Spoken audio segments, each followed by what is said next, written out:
여러분 안녕하십니까? 사회문제 해결을 위한 정책 디자인 네 번째 시간입니다. 지난주 우리는 질적 연구 방법을 통해 사용자의 경험과 맥락을 깊이 이해하는 방법을 배웠습니다. 심층 인터뷰와 관찰을 통해 한 사람의 세상 속으로 깊이 들어가 그들의 생생한 이야기를 듣는 것이 얼마나 중요한지 깨달았습니다. 하지만 하나의 강렬한 이야기에만 의존해 정책을 수립할 때 발생할 수 있는 함정이 있습니다. 예를 들어 어르신들의 디지털 소외 문제를 해결한다고 가정해 봅시다. 키오스크 앞에서 주문하지 못하고 발길을 돌리거나 스마트폰 앱으로 기차표를 예매하지 못해 고향 방문을 포기하는 한 어르신의 답답하고 외로운 사연을 듣게 되었습니다. 이처럼 깊이 있는 이야기는 문제의 심각성을 절감하게 하고 우리의 마음을 움직여 모든 곳에 인력 배치를 의무화하는 정책을 떠올리게 할 수 있습니다. 그러나 우리가 들은 한두 명의 이야기가 과연 전체 노년층의 모습이라고 단정할 수 있을까요? 만약 설문조사를 통해 문제의 넓이를 살펴보면 대다수의 어르신들은 자녀와 소통하기에 카카오톡, 페이스북 등을 이미 사용하고 있습니다. 하지만 금융사기에 대한 두려움이나 복잡한 인증 절차 때문에 특정 서비스 앱 사용을 주저하는 경우가 90%에 달하고 기기 사용법 자체를 전혀 모르는 경우는 10% 미만에 불과하다는 사실을 발견했다면 어떨까요? 이야기의 깊이는 우리에게 문제의 심각성을 알려주지만 숫자라고 넓이는 우리가 어디에 집중해야 할지를 알려줍니다. 모든 어르신을 디지털 기기 사용이 불가능한 집단으로 간주하는 정책 대신 90%의 다수가 느끼는 심리적 장벽을 해소해주는 맞춤형 교육이나 보이스피싱 방지 기능이 강화된 시니어 전용 앱 개발에 집중하는 더 정교한 정책을 설계할 수 있게 되는 것이지요. 이번 4주차에는 바로 이 넓이를 탐색하는 방법, 즉 양적 연구, 숫자를 활용한 이해의 세계로 들어가 보도록 하겠습니다. 이번 주 학습 목표는 다음과 같습니다. 첫째, 사회 문제의 규모와 특성을 파악하는 데 있어 양적 연구의 역할, 그 핵심 도구인 설문조사 설계법을 학습합니다. 둘째, 수집된 데이터를 분석하고 우리가 지난주에 배운 질적 데이터와 통합하여 더 강력한 분석과 진단을 내리는 법을 배웁니다. 마지막으로 STP 분석을 통해 정책의 우선순위를 정할 핵심 타겟을 설정하는 전략적 방법론까지 익히게 됩니다. 그럼 왜 우리에게 이야기만큼이나 숫자, 데이터가 필요한지 그 이야기부터 시작하겠습니다.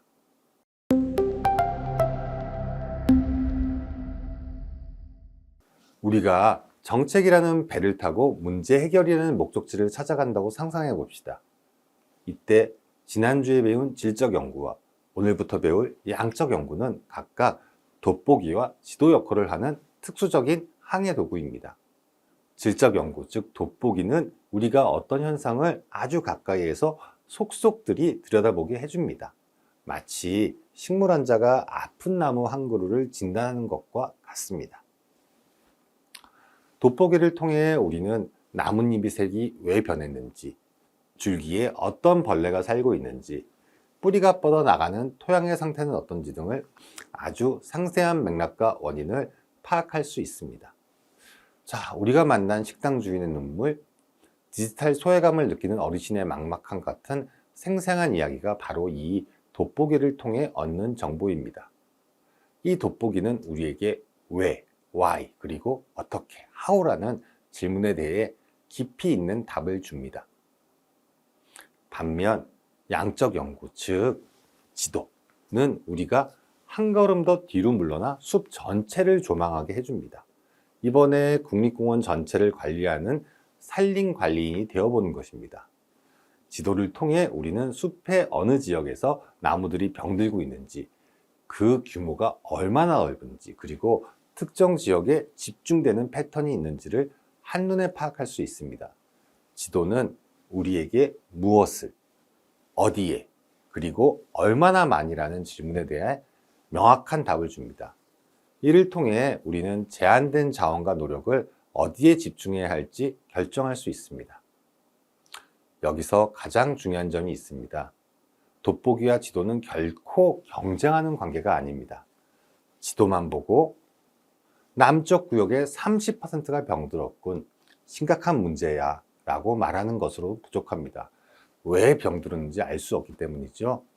돋보기만 보고 이 나무는 해충 때문에 병들었어 라고 진단하는 것도 완벽하지 않습니다. 이 해충이 숲 전체의 문제인지 아니면 이 나무에만 해당하는 특수한 경우인지 알 수 없기 때문입니다. 최고의 진단과 해결책은 이 둘이 함께할 때 나옵니다.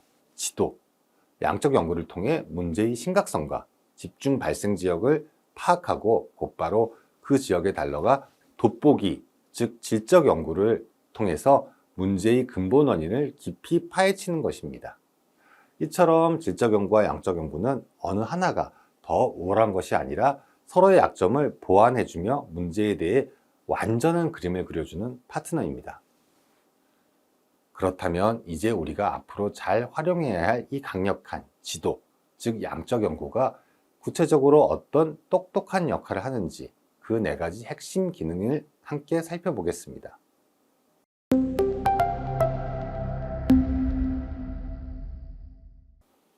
우리가 수집한 숫자, 즉 양적 데이터는 우리의 주장을 단순한 의견에서 단단한 증거로 바꾸며 정책 디자인 과정에서 매우 중요한 역할을 수행합니다. 우선 문제의 규모와 우선순위 파악, 프로블럼 사이징이죠. 가장 먼저 양적 연구는 질적 연구를 통해 발견된 문제의 존재를 넘어 그 크기를 알려주어 문제의 규모와 우선순위를 파악하게 합니다.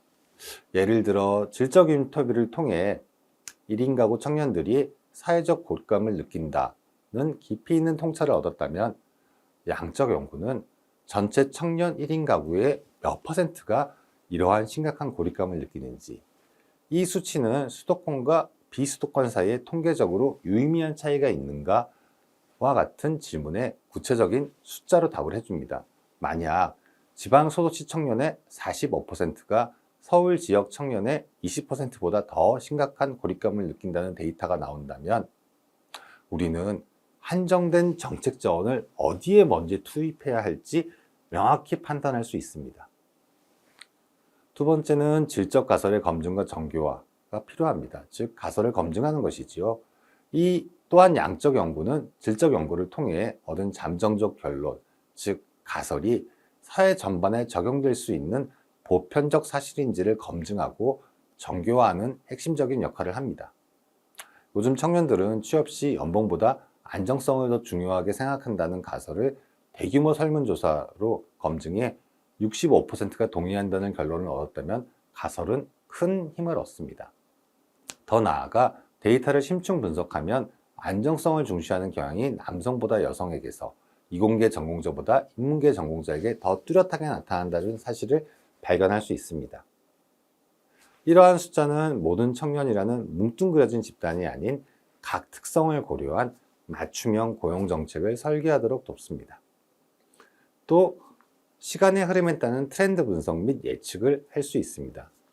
나아가 양적 데이터는 과거부터 현재까지 변화를 추적하여 미래를 예측하는 트렌드 분석을 가능하게 합니다. 지난 10년간의 배달에 이용된 데이터를 분석하면 단순히 이용률이 증가했다는 사실을 넘어 1인 가구의 저녁 시간대 간편식 주문이 폭발적으로 증가하는 것 같은 세부적인 추세를 읽을 수 있습니다.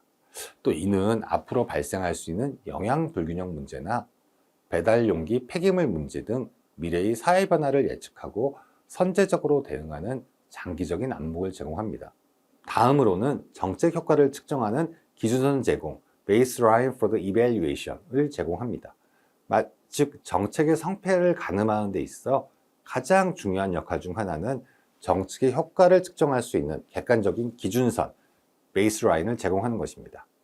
청소년 스마트폰 과의존 문제를 해결하기 위해 정책 시행 전에 현재 청소년의 하루 평균 사용 시간은 5.2시간이라는 기준선을 측정해 두는 것입니다. 11년 후 정책이 시행된 뒤 다시 측정하여 평균 사용 시간이 4.1시간으로 줄었다는 결과가 나온다면 우리는 정책의 성공을 객관적인 숫자로 증명할 수 있습니다. 이처럼 양적 연구는 우리의 주관적인 인상을 넘어 사회현상을 객관적으로 바라보고 주장을 단단한 증거로 만들어주는 필수적인 과정입니다. 그렇다면 이렇게 강력하고 신뢰도 높은 증거를 수집하는 가장 대표적인 방법인 설문조사는 어떻게 과학적으로 설계해야 할까요? 우리는 앞으로 그 구체적인 방법에 대해 알아보겠습니다.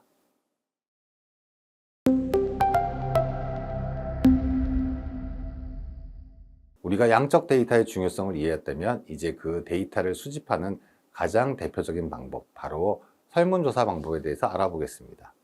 설문조사는 사회현상 숫자로 측정하는 가장 강력한 도구이지만 동시에 아주 섬세한 설계가 필요한 작업이기도 합니다. 마치 건물을 짓기 전에 튼튼한 설계도가 필요한 것처럼 좋은 데이터를 얻기 위해서는 잘 설계된 질문지가 반드시 필요합니다. 부실한 설계도로 지은 건물이 무너지듯 엉터리 질문으로 만든 설문조사는 정책 전체를 잘못된 방향으로 이끌고 결국 막대한 예산과 시간을 낭비하는 결과로 이어지기 때문입니다. 설문조사 설계의 첫걸음은 우리가 궁극적으로 알고 싶은 추상적인 연구 질문을 측정 가능한 구체적인 설문 문항으로 번역하는 과정에서 시작합니다. 이 번역 과정이 얼마나 중요한지 구체적 사례를 통해 살펴보겠습니다. 예를 들어 우리 대학 총장님으로부터 학생 식당 만족도를 개선하기 위한 방안을 만든다는 과제를 받았다고 상상해 봅시다. 우리의 연구 질문은 학생들은 우리 대학 학생 식당에 얼마나 만족하는지가 되겠죠. 만약 이 질문을 그대로 당신은 우리 대학 학생 식당에 만족하십니까? 라는 하나의 문항으로 물어본다면 어떻게 될까요? 만족이란 단어는 너무 막연해서 어떤 학생은 맛은 없지만 가격이 저렴해서 만족할 수 있고 다른 학생은 가격은 비싸지만 메뉴가 다양해서 만족할 수 있습니다. 이 질문 하나만으로는 무엇을 개선해야 할지 전혀 알 수가 없습니다. 따라서 만족도라는 추상적 개념을 가격의 합리성, 메뉴의 맛, 메뉴의 다양성, 식당의 위생 상태와 같이 구체적 차원으로 나누어 질문해야 됩니다. 이렇게 질문하면 우리는 학생들은 가격과 위생에는 만족하지만 맛과 메뉴 다양성에는 큰 불만을 가지고 있구나 라는 정확한 문제점을 진단하고 신메뉴 개발이나 조리법 개선과 같은 구체적인 정책 방향을 설정할 수 있습니다. 이 원칙은 조금 더 어려운 정책 문제에도 동일하게 적용됩니다. 가령 청년들의 고립감에 영향을 미치는 핵심 요인은 무엇인가? 라는 연구 질문이 있다고 해봅시다. 이 역시 기와는 평소에 고립감을 느끼십니까? 라고 직접 물어볼 수는 없습니다. 고립감은 매우 주관적이고 민감한 감정이라 사람마다 다르게 해석할 수 있으며 솔직하게 답하기를 꺼릴 수도 있기 때문입니다. 대신 고립감이라는 보이지 않는 개념을 측정 가능한 행동관계, 감정에 대한 질문으로 번역해야 합니다. 예를 들어 지난 일주일간 타인과 함께 식사한 횟수는 몇 번입니까? 어려움이 있을 때 고민을 터놓을 친구가 3명 이상 있습니까? 나는 세상에 혼자 있는 것 같은 기분이 든다라는 말에 얼마나 동의하십니까? 같이 나누어 묻는 것입니다. 이처럼 좋은 설문도 만족도, 고립감 같이 눈에 보이지 않는 추상적 개념을 식사 횟수, 메뉴의 다양성처럼 누구나 동일하게 해석하고 측정할 수 있는 구체적인 질문으로 번역하고 조작하는 과학적인 과정입니다. 그렇다면 어떻게 해야 이런 좋은 번역, 즉 좋은 질문을 만들 수 있을까요? 다음에서부터 좋은 문항이 갖춰야 할 핵심 원칙들을 하나씩 살펴보겠습니다.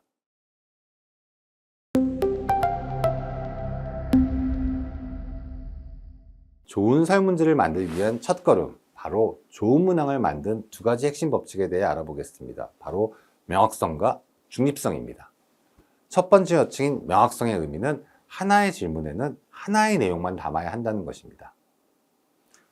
우리가 설문 문항을 구성할 때 가장 흔히 저지르는 실수가 바로 이중 질문입니다. 예를 들어 이 정책은 편리하고 효과적이라고 생각하십니까? 라고 묻는다면 응답자는 혼란에 빠집니다. 편리하지만 효과적이지 않다고 생각할 수도 있고 그 반대일 수도 있기 때문입니다. 이처럼 두 가지 이상의 내용을 한 번에 물으면 우리는 응답자가 어떤 것에 답했는지 정확히 알 수가 없게 되고 데이터의 신뢰도가 떨어집니다. 따라서 이 질문은 이 정책은 편리하다고 생각하십니까? 와 이 정책은 효과적이라고 생각하십니까? 처럼 두 개의 명확한 질문으로 나누어야 합니다. 예를 들어 우리 대학에서 야심차게 출시한 모바일 도서관 앱의 만족도 조사를 한다고 상상해 봅시다. 담당자가 다음과 같이 질문했습니다. 우리 대학의 새로운 모바일 도서관 앱은 디자인이 만족스럽고 이용하기 편리하십니까? 이 질문의 결과 아니오라는 응답이 60%가 나왔습니다. 이 데이터만 본 UI UX 담당자는 앱의 디자인도 엉망이고 기능도 불편한가 보다라고 결론 내리고 앱 개발을 원점에서 재검토하기 위해 수천만 원의 추가 예산을 요청하는 보고서를 작성합니다. 하지만 여기에 실패의 함정이 숨어 있습니다. 만약 질문을 두 개로 나누어 첫 번째, 앱의 디자인은 만족스럽습니다. 와 두 번째, 앱을 이용하는 것은 편리하십니까? 라고 물었다면 어땠을까요? 아마 디자인은 90%가 만족했지만 도서 검색 기능 하나가 너무 불편해서 편의성은 20%만 만족했다는 진짜 속마음을 발견했을지도 모릅니다. 결국 두 가지 내용을 한 번에 물어본 이중 질문 하나 때문에 간단한 검색 기능 패치만으로 해결할 수 있었던 문제를 프로젝트 전체를 뒤엎는 거대한 실패로 만들어 버린 것입니다. 두 번째 원칙은 중립성입니다. 즉, 특정 답변을 유도해서는 안 된다는 것입니다. 설문 문항에 우리의 가치 판단이나 편견이 담기면 응답자는 그에 맞춰 대답하려는 경향이 있습니다. 이를 유도 질문이라고 합니다. 예를 들어 정부가 당연히 해야 할 복지 정책에 대해 어떻게 생각하십니까? 라는 질문에는 당연히 해야 하려는 표현이 이미 이 정책이 당위성이라는 긍정적으로 해야 된다는 전제를 깔고 있습니다. 이는 응답자에게 사회적으로 바람직한 방향으로 답하도록 압력을 가할 수 있습니다. 따라서 질문은 정부의 복지 정책에 대해 어떻게 생각하십니까? 와 같이 최대한 가치 판단을 배제하고 중립적으로 구성해야 됩니다. 예를 들어 총학생회가 축제 예산 개편에 대한 학생 의견을 묻는다고 해봅시다. 학생회는 매년 낭비되는 축제 예산을 줄여 그 돈으로 부족한 도서관의 전공서적을 확충하는 합리적인 방안에 동의하십니까? 라고 설문 문항을 만들었습니다. 자, 여기에 어떤 잘못이 있을까요? 이 질문을 받은 학생들은 어떤 기분이 들까요?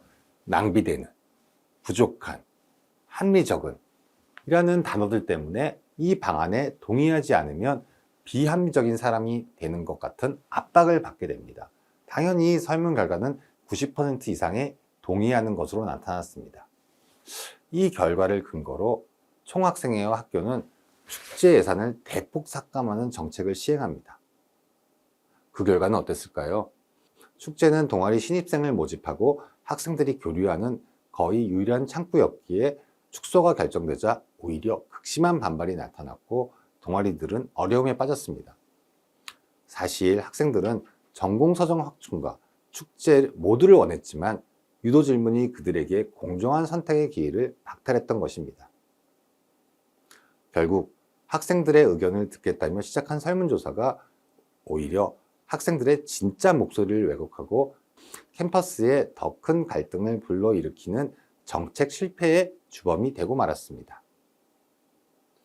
이처럼 질문의 명확성과 중립성은 우리가 수집할 데이터의 품질을 넘어 우리가 내릴 정책 결정의 성패를 좌우하는 가장 기본적인 원칙입니다.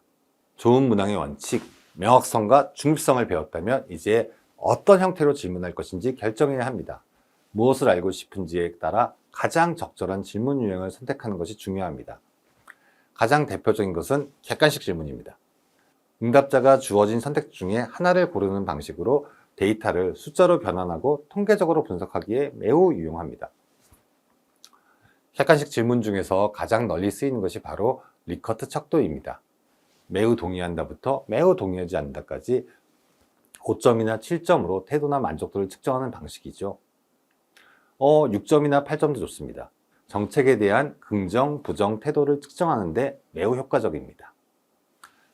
그 외에도 여러 항목 중 하나 또는 여러 개를 선택하는 단일 복수응답이나 여러 대안의 우선순위를 묻는 순위형 질문 등이 있습니다. 반면 주관식 질문은 응답자가 자신의 생각이나 의견을 자유롭게 서술하는 방식입니다. 이는 우리가 예상치 못했던 새로운 아이디어나 특정 선택의 구체적 이유를 파악하는 데 도움을 줍니다. 하지만 주관식 답변은 하나하나 읽고 분석하는데 많은 시간과 노력이 필요하다는 점이 명확한 단점이 있습니다. 상황에 따라 다르겠지만 효과적인 설문조사는 대부분 객관식과 주관식이 필요에 따라 적절하게 구성하여 설문조사의 깊이를 더하는 방식으로 구성됩니다.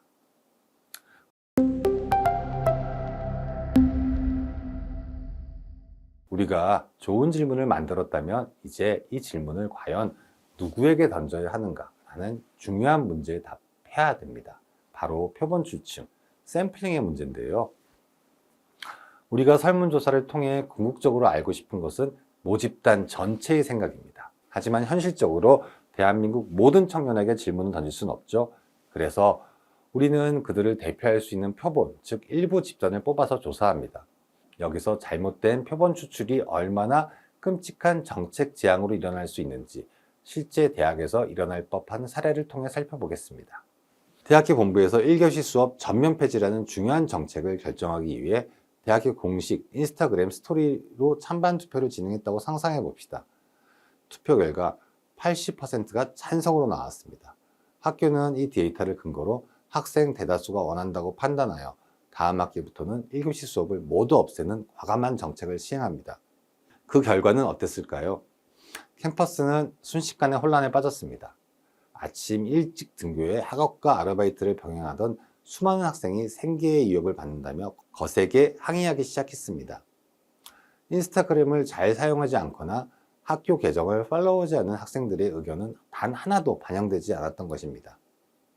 학교는 학생들의 의견을 따랐다고 생각했지만 실제로 인스타그램을 열심히 하는 특정 학생 집단의 의견만 따른 셈입니다. 결국 이 정책은 한 학기 만에 엄청난 갈등만 남기고 폐지되었습니다. 그렇다면 이러한 사건을 어떻게 피할 수 있었을까요? 바로 여기에 표본 추출의 과학이 있습니다. 표본 추출의 핵심 목표는 우리가 뽑는 표본을 전체 모집단의 모습을 그대로 축소해 놓은 것 같은 대표할 수 있는 과학적인 미니치어로 만드는 것입니다. 이를 위해 사회과학자들은 정교한 방법론을 개발했습니다. 가장 기본적인 방법은 랜덤 샘플링, 즉 무작위로 추출하는 것입니다. 이는 말 그대로 모든 학생의 이름이 담긴 거대한 추첨함에서 제비뽑기를 하듯 모든 구성에게 표본으로 뽑힐 동등한 기회를 주는 방식입니다. 인스타그램 투표처럼 특정 집단에만 기회가 편중되는 것을 원칙적으로 막아줍니다. 여기서 한 발 더 나아가 정교한 방법이 있습니다. 바로 층하 추출 방법입니다. 이는 마치 우리 학교의 구성비를 그대로 복사해서 미니 캠퍼스를 만드는 것 같습니다. 예를 들어 정체 학생 중 공대 학생이 30%, 경영대 학생이 20%, 인문대 학생이 50%라면 우리가 뽑는 표본 500명도 정확히 공대생 150명, 경영대생 100명, 인문대생 250명으로 그 비율을 맞추는 것입니다. 학년별, 성별 비율까지 모두 복사하여 표본을 만든다면 이 작은 미니어처는 전체 학생들의 생각과 유사한 결과를 나타낼 수 있게 됩니다. 결론적으로 우리가 뽑은 작은 집단인 표본이 전체 집단인 모집단의 모습을 얼마나 과학적으로 잘 보여주는가가 설문조사의 성패, 더 나아가 설문조사를 통해 만들어진 정책의 성공을 좌우합니다. 자, 이제 2차 시 내용을 정리하겠습니다. 다음 시간에는 이렇게 수집된 데이터를 어떻게 분석하고 활용할지 알아보겠습니다. 오늘 수업 시간에는 숫자를 통해 사회 문제를 객관적으로 바라보는 방법에 대해 학습했습니다. 질적 연구가 문제의 깊이를 보여준다면 양적 연구는 문제의 넓이, 즉 규모와 특성을 파악하게 해주는 중요한 역할을 한다는 것을 확인했습니다. 또한 신뢰할 수 있는 데이터를 얻기 위해 가장 기본적인 단계인 설문조사 설계의 핵심 원칙들을 배웠습니다. 질문은 명확하고 중립적으로 만들어야 하며 우리가 알고자 하는 전체 집단을 잘 대표할 수 있는 사람들에게 물어야 한다는 점을 강조했습니다. 좋은 데이터, 좋은 자료는 좋은 질문과 올바른 대상 선정에서 시작됩니다. 자, 우리는 신뢰할 수 있는 데이터를 수집할 준비를 마쳤습니다. 그렇다면 이렇게 수집된 숫자들 속에서 어떻게 의미 있는 결과들을 만들 수 있을지 배워야 합니다. 다음에서는 데이터를 분석하는 기초적인 방법부터 지난주에 배운 질적 데이터와 통합하여 문제에 대한 완전한 그림을 그리는 법, 그리고 이를 바탕으로 누구의 문제를 먼저 해결할 것인가 전략적으로 결정하는 STP 분석까지 알아보겠습니다.